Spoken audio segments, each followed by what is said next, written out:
आप अपने रास्ते खुद बनाइए, क्योंकि आपसे बेहतर आपको कोई नहीं जानता, इसलिए अपने रास्ते खुद बनाइए। आज का जो वीडियो है उसमें मैं आपको ये बताऊंगी कि आपको अगर आपका हाइपरथायराइज्म है या हाइपोथायराइज्म है, आप 5 चीजें बिल्कुल नहीं खाएंगे। इन 5 चीजों की अधिकता आपके हाइपो या हाइपरथायराइड को कम नहीं होने देती है। आप जो मेडिसिन भी खाते हैं, चाहे वो 50 mg की खाते हो या 25 mg की खाते हो, ये मेडिसिन भी असरदार नहीं रहती है इन 5 चीजों के इंटेक से। आप सोचेंगे कि बार बार थायराइड फ्लक्चुएट क्यों हो रहा है, क्या कारण है? तो वो 5 ऐसे कारण हैं जो आप अपनी लाइफ में अपना रहे हैं, जिसकी वजह से ना थायराइड गोली असर कर रही है, ना थायराइड लेवल आपका अच्छी सी रेंज में आ पा रहा है, मतलब नॉर्मल रेंज में नहीं आ पा रहा है। वीडियो में जानेंगे कि आखिर वो 5 कौन सी चीजें हैं जो हमें नहीं खानी है। चलिए वीडियो की शुरुआत करते हैं।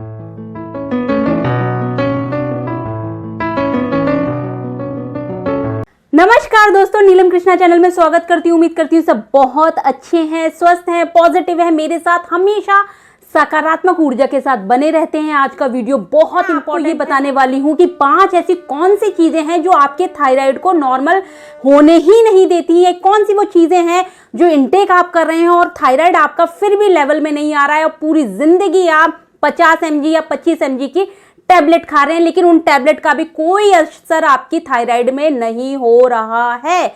तो कौन सी वो 5 चीजें हैं, जानते हैं डिटेल में। पहले थोड़ा समझते हैं कि भाई थायराइड ग्लैंड क्या है। ये सांस की नली में एक लिपटी हुई ग्लैंड है जो बिल्कुल तितलीनुमा आकार में दिखती है, और ये ग्लैंड बहुत इंपॉर्टेंट रोल प्ले करती है। हार्मोन रिलीज करती है, T3 T4 हार्मोन को रिलीज करती है ब्लड में। जब ये हार्मोन पहुंचता है, T4 हार्मोन जैसे ही पहुंचता है, थोड़ी देर बाद ये T4 हार्मोन लीवर की मदद से कन्वर्ट होने लगता है T3 में। T3 एक बहुत एक्टिव हार्मोन है। इस तरह से ये प्रक्रिया चलती रहती है। जब हमारे ब्लड में TSH यानी थायराइड स्टिमुलेट हार्मोन की जब कमी निकलती है, तब हमारे ब्रेन के अंदर 2 महत्वपूर्ण ग्लैंड हैं, आप बहुत अच्छे से जानते हैं। उन ग्लैंडों का नाम है हाइपोथैलेमस और pituitary gland. Hypothalamus gland pituitary gland को ऑर्डर देती है कि भाई ब्लड में थायराइड हार्मोन की कमी हो गई है, TSH रिलीज करो। तो हाइपोथैलेमस ग्लैंड जो है TRH हार्मोन यानी कि थायरोट्रोपिन रिलीजिंग हार्मोन रिलीज करती है, और पिट्यूटरी ग्लैंड को ऑर्डर देती है, तो pituitary gland TSH hormone release करती है, जिसको हम thyroid stimulating hormone. Thyroid stimulating hormone thyroid gland को ऑर्डर देती है कि ब्लड में TSH का लेवल कम है, आप T4 को रिलीज करो। तब ये थायराइड ग्लैंड T4 को रिलीज करती है।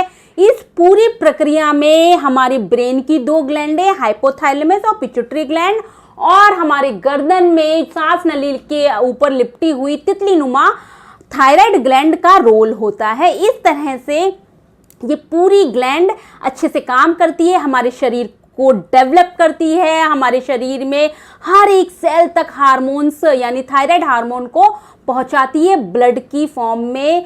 आप बिलीव नहीं करेंगे, जब इसकी गड़बड़ी हो जाती है तो शरीर में बहुत भयंकर असर दिखने लगते हैं। थायराइड ग्लैंड जब हार्मोन ठीक से रिलीज नहीं कर पाती है, आप मान के नहीं चलेंगे, एक विमेन प्रेग्नेंट नहीं हो पाती है, वो कंसीव नहीं कर पाती है। इसकी कमी की वजह से आप विश्वास नहीं मानेंगे, हमारे शरीर का डेवलपमेंट रुक जाता है। आपने नोटिस किया होगा, कुछ बच्चे अपनी उम्र से बहुत कम एक्टिव होते हैं, अपनी उम्र से वो बहुत छोटे दिखते हैं। कारण क्या है? उनकी मदर के अंदर थायराइड की प्रॉब्लम थी, और उस कारण ये सारी समस्याएं दिखती हैं। आप विश्वास नहीं मानेंगे, अगर कोई लेडी प्रेग्नेंट हो गई है तो थायराइड की कमी की वजह से, थायराइड होने की वजह से प्रेगनेंसी, प्री प्रेगनेंसी करनी पड़ती है, यानी बच्चा जल्दी डिलीवर करना पड़ता है, वरना बहुत समस्याएं आ जाती हैं, बहुत प्रॉब्लम होती है इस थायराइड की वजह से। आज जानेंगे कि थायराइड अगर हमें है और हम टैबलेट भी ले रहे हैं डॉक्टर की सजेशन से, 25 और 50 mg की टैबलेट भी ले रहे हैं, फिर भी हमारा थायराइड कंट्रोल नहीं हो पा रहा है, उसको हम कैसे कंट्रोल करें? तो देखिए, थायराइड को कंट्रोल करने के लिए सबसे पहले हमें इन 5 चीज़ों को छोड़ना होगा, उन्हें जरूर कम करना होगा। कम से कम मान के चलेंगे अगर आप इन 5 चीजों को छोड़ देंगे तो आपकी जो थायराइड की जीवन भर जो गोली खाती हैं उसका असर होने लगेगा, और एक टाइम बाद ऐसा भी आएगा कि आपकी थायराइड पूरी जड़ से खत्म हो जाएगी, टैबलेट्स भी आपकी छूटने वाली हैं। कौन सी हैं वो 5 चीजें? नंबर 1 है चाय कॉफी। जी हाँ, कैफीन की वजह से हमारी थायराइड ग्लैंड जो है सही से काम नहीं कर पाती है। कैफीन में हमारी थायराइड ग्लैंड को, जो हमारी थायराइड ग्लैंड में सूजन आ गई जिसकी वजह से वो थायराइड ग्लैंड अच्छे से, या फिर हम टैबलेट भी खाते हैं तो उसका ऑब्जर्वेशन सही से नहीं हो पाता। इस थायराइड ग्लैंड की वजह से क्या होता है कि हमारी जो ग्लैंड है वो ठीक से किसी भी काम को करने में सक्षम नहीं रहती है, और टैबलेट का भी असर नहीं होता है, उसकी पावर को, उसके गुणों को ऑब्जर्व नहीं कर पाती है ये ग्लैंड कैफीन और चाय यानी टी की वजह से। अगर आप थायराइड पेशेंट हैं और मॉर्निंग में आपकी एक हैबिट है बेड टी लेने की, आप इसको बिल्कुल बंद कर दीजिए। बेड टी वगैरह मत लीजिए। 50 mg की टैबलेट खाते हैं तो प्लीज आप चाय और अपने टैबलेट के बीच में बहुत ढेर सारा गैप रखिए, 2-3 घंटे का गैप रखिए, जिससे कि जो टैबलेट आपने खाई है उसका पूरा असर आपकी थायराइड ग्लैंड ऑब्जर्व कर ले और सही से काम कर पाए। तो टी और कॉफी अगर आप थायराइड पेशेंट है तो प्लीज इनटेक करना बंद कीजिए। थायराइड में हमें होता क्या है, थायराइड में हमारी ग्वाइटर की प्रॉब्लम हो जाती है, हमारी घेंगा हो जाता है, जिसकी वजह से हमारी थायराइड ग्लैंड सूज जाती है। अब होता क्यों है? होता इसलिए है कि ये पिट्यूटरी और हाइपोथैलेमस ग्लैंड अच्छे से काम नहीं कर पाती है, जिसकी वजह से थायराइड ग्लैंड भी अच्छे से काम नहीं कर पाती है और धीरे धीरे ये स्वेलिंग की फॉर्म में कन्वर्ट हो जाती है। इस स्वेलिंग को कम करने के लिए आप ग्वाइटरजन नाम की चीजें, जिन चीजों के अंदर ग्वाइटरजन है ना, उन चीजों का इंटेक करना बंद कीजिए। यानी कि जो ग्वाइटर यानी कि घेंगे को बढ़ा रही हैं उन चीजों का आप इंटेक बंद करिए। अब है ऐसी कौन सी चीज? देखिए, आप टोफू मत लीजिए।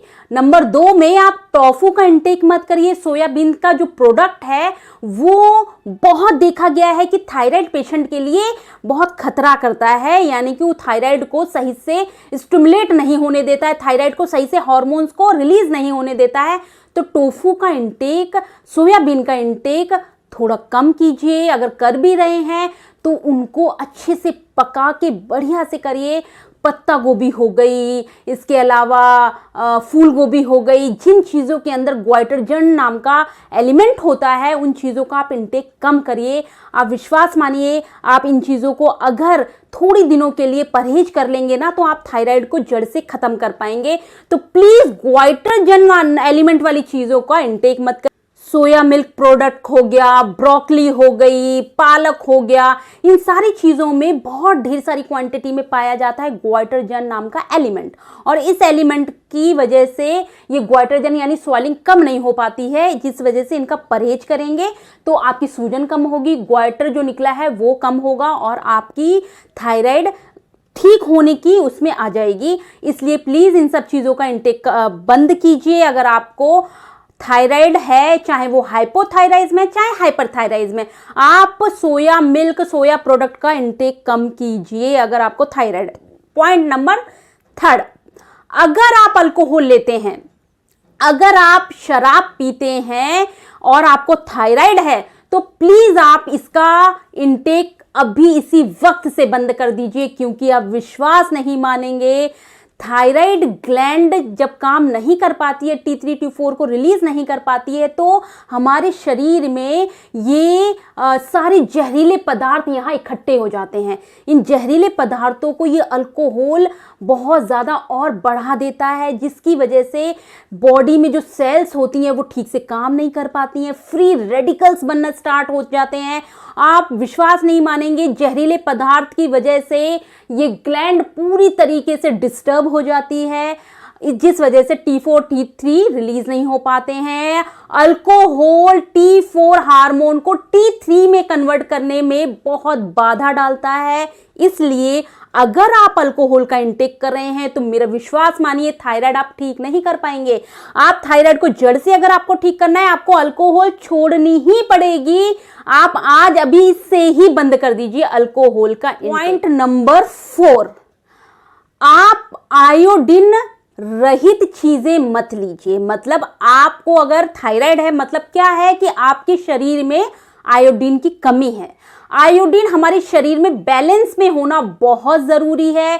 ये एक सामान्य तरीके से बना रहेगा तो शरीर स्वस्थ रहेगा। अगर इसकी डिस्टरबेंस हुई तो शरीर में थायराइड जैसी भयंकर प्रॉब्लम्स उत्पन्न हो जाती हैं।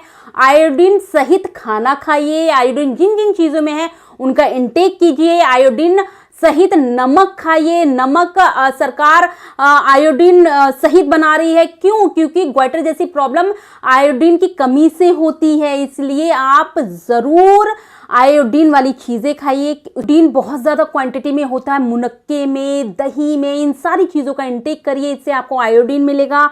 और आयोडीन सहित ही वाला नमक खाइए प्लीज। आप जो कुछ लोग बिना आयोडीन वाला नमक खाते हैं तो इससे परहेज करिए। बैलेंस में बना के रखिए आयोडीन। और आयोडीन की कमी आपको है या नहीं है ये बात कैसे पता चलेगी? आप यूरिन टेस्ट कराइए।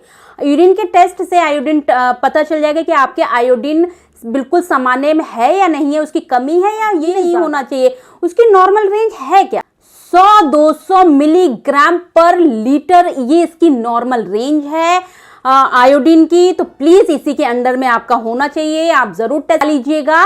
और अब बात करते हैं आखिरी पॉइंट यानी 5 की। 5वें पॉइंट में हम बात करते हैं, अगर आपको थायराइड है तो आप रिफाइंड चीजें मत खाइए, रिफाइंड ऑयल मत खाइए। इवन रिफाइंड जितनी भी चीजें हैं, चाहे वो बेकरी वाली चीजें हों, चाहे वो मैदे वाली चीजें हों, चाहे वो मार्केट में बिकने वाली कोई भी बहुत तली हुई चीजें अगर आप खाते हैं तो आप मान के चलिए ये थायराइड को ठीक ही नहीं होने देंगे। ये थायराइड ग्लैंड जो यहाँ पे फंस गई है, जो यहाँ पे पूरी तरह चीजें आपकी थायराइड ग्लैंड के अंदर की जितनी भी जो सेल्स होती हैं, जो हर एक सेल तक हमारी थायराइड जानी चाहिए, पहुंचनी चाहिए, हमारे थायराइड हार्मोन को पहुंचने से रोकती हैं। ये बाधा बनती हैं। फ्री रेडिकल्स सेल को मार देती हैं। ये रिफाइंड चीजें सेल का निर्माण रोक देती हैं और सेल तक आप बिलीव नहीं करेंगे, हर एक सेल तक ये पूरे थायराइड हार्मोन को पहुंचने नहीं देती। तो सोचिए ये रिफाइंड चीजें कितनी खतरनाक है। जब थायराइड अगर आपको है वैसे भी नहीं खानी चाहिए। एक स्वस्थ व्यक्ति को भी रिफाइंड चीजों का इंटेक बहुत लिमिटेड करना चाहिए। और जब आपको कोई प्रॉब्लम है, जैसे थायराइड जैसी प्रॉब्लम है, तब तो आप जरूर इनकी बिल्कुल रोक कर दीजिए। फ्री रेडिकल रोक लगा दीजिए जिससे कि आपकी थायराइड जड़ से ठीक हो पाए। होप ये 5 चीजें आप अपनी लाइफ में फॉलो करेंगे। आप इन 5 चीजों को बिल्कुल थायराइड जब तक है तब तक दूरी बनाए रखेंगे और थायराइड को जड़ से खत्म जरूर करेंगे। होप ये सीरीज का ये वाला एपिसोड आपको बहुत पसंद आया है। अगर पसंद आया है तो सब्सक्राइब करना प्लीज मत भूलिएगा। अगर वीडियो मेरे पसंद आते हैं तो हर जन तक ये इंफॉर्मेशन पहुंचाइए और लाइक कीजिए, शेयर कीजिए। बहुत सारे कमेंट भी कर सकते हैं आप अगर आपको कोई डाउट आता है वीडियो के दौरान। Thank you so much.